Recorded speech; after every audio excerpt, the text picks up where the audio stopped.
Alright, so we're checking out the HGLRC Drashark16 in this video. So it's a little micro quad here.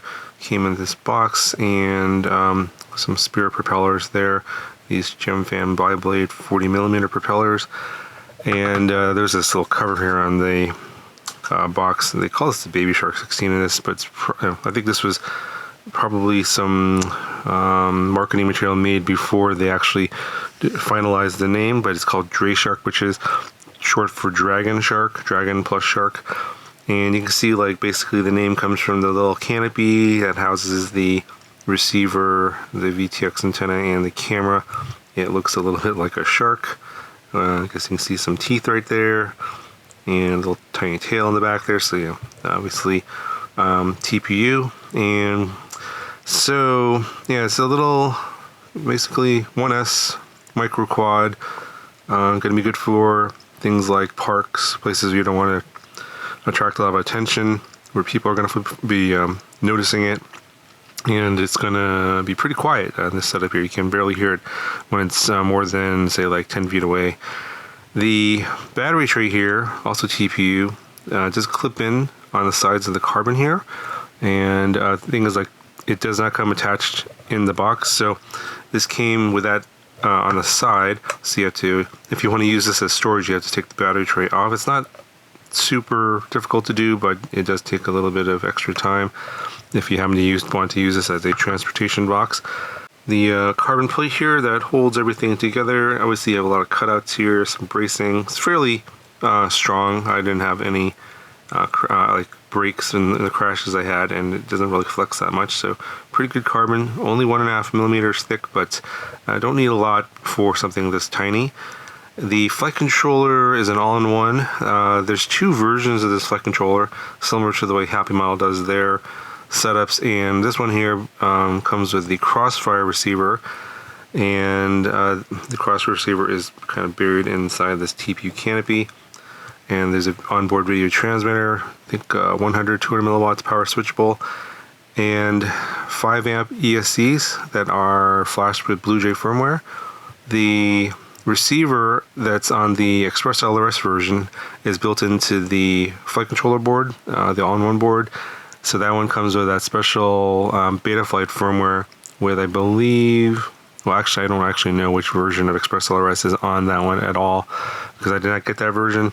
But yeah, you're going to have to deal with the fact that whatever version of Express LRS comes with that Betaflight version, that's the version you have to match on your transmitter. But because they sent me the Crossfire version, I didn't have to deal with those issues. There's no receiver built into the Crossfire receiver version, so this all-in-one flight controller is a little bit different from the one that comes with Express LRS. So as I mentioned, 5 amp BlueJay ESCs, does come with a BMI270 gyro, built-in video transmitter. The camera on here is the Ant V2, and there's no documentation on the website at all, but if you look at the side of the camera here, which is, it's going to be hard to see, it is written right there on the side of the camera. It says Ant V2. It's a little tiny nano camera. And obviously with this canopy, the camera angle is fixed, and it's the field of view is a little bit on the narrow side for this angle, so when you are kind of trying to keep this level, you are looking fairly up, so something to keep in mind. But if you tilt this over, you get quite a bit of speed, and it's pretty fast for 1S. This does come with their new 1002 motors, of course, 21,000 kV. So this is a popular size now for these 40mm propellers, but it's a little bit, well, it's hard to kind of compare something like this directly with some of the other ones I reviewed recently from Sub 250, and I'll explain that in a second. So the battery tray here is meant to fit their 1S 550 batteries, but they didn't send any of those, so I just used these Flywoo 450s instead. That would affect the flight time a little bit, because 550 milliamp hours is going to give you a little bit more flight time than what I got. On this 450, I got about roughly 3.5 to 4 minutes of pretty decent flight and in pretty windy conditions. And this does come with a new GNB A30 connector, and you can see this is what that looks like. It is similar to the BT 2.0 connector and the plugs or the pigtails that are on the battery can go into your BT 2.0 chargers. It does work with BT 2.0 pigtails, but not the other way around. So because of this little keyed notch right here, if you try to stick a BT 2.0 battery in here, it will cause the side of the connector to push out, and also does not offer as a secure connection. You can force it, but it's not recommended.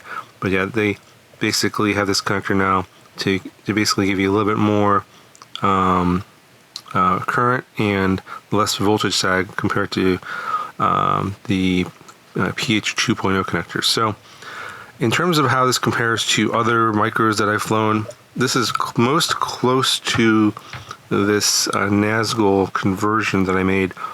I know this has been, I did this video quite a while ago. Similar all-in-one flight controller, 5 amp ESCs, and then this has the RCN Power 1002 motors. I think these are 19,500 kV, so a little bit less than this one, than the 21,000 on there, but performance-wise, pretty similar. The same Gem Fan 40 millimeter propellers. I used a 450 milliamp hour 1S battery on this setup as well, but it was, you know, down here on this bottom mounted setup.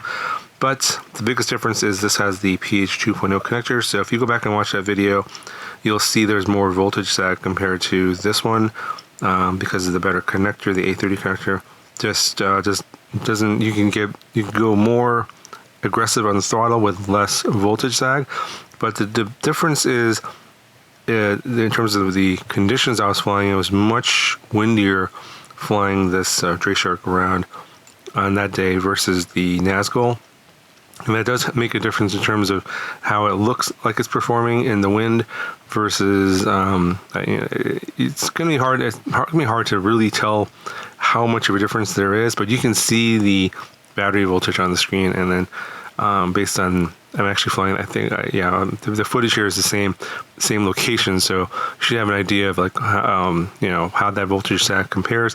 It is a little bit better. It's not a huge amount better, but that's, you're going to get better top end performance with the A30 connector versus the BT 2.0 connector. Now, comparing this to the Sub 250, the NanoFly 16 and NanoFly 20, the KV of the motor is a little bit different. They use 0803 motors on their 40 millimeter propeller, the NanoFly 16, so it's a taller stator and not as wide, so you get more, it's not as efficient, so if you're just cruising around, it's less efficient, but you get more top-end power with the taller stator compared to this setup here. And the weights are, I think that one's a little bit less heavier than this one. And then the NanoFly 20 is a 2-inch version with the 1002 motors and also on 1S. So it has it's a little bit bigger and heavier with a bigger prop. So that's going to give you, basically the bigger prop gives you a little bit more power and a little bit more efficiency. So it's kind of in between those two models. So you can't really do an apples to apples comparison between the three. This kind of fits kind of right between those two, the NanoFly 16 and the NanoFly 20. Alright, so here is how much the thing weighs. It is 37.5 grams. Throw on this is the 1S 450 that I flew it with, and now we're coming in at 44.3 grams. Anyway, in terms of pricing, pretty good for HGLRC, about 110 bucks. Better than, I think, the NanoFly 16, which comes in about $145. So similar components, but this one has a much better price point. And the build is typical HGLRC quality build. This kind of thing is kind of hard to see on camera, but overall, nicely, solidly built. Really no complaints. It's not messy. Nice and clean all around. The TPU is nice and clean. The flight controller board, is soldered up nice and clean as well. Still using the motor plugs, of course. Micro USB here on the bottom vertical. Pretty standard there. But yeah, overall, compares nicely with a lot of the other micros in this class. And again, it's still 1S, so you are limited to how much acro performance you have. So if you're looking for more acro performance, I would look at some of the other 2-inch 2S models that I reviewed on my channel. You can check out the micro drone playlist and I've reviewed a few of them, I think 2 or 3 of them in the last few months, so if that's something that's going to be more your style, then check out those other videos. Anyway, that's going to do it for this video. Got any questions, let me know. Talk to you guys in the next video.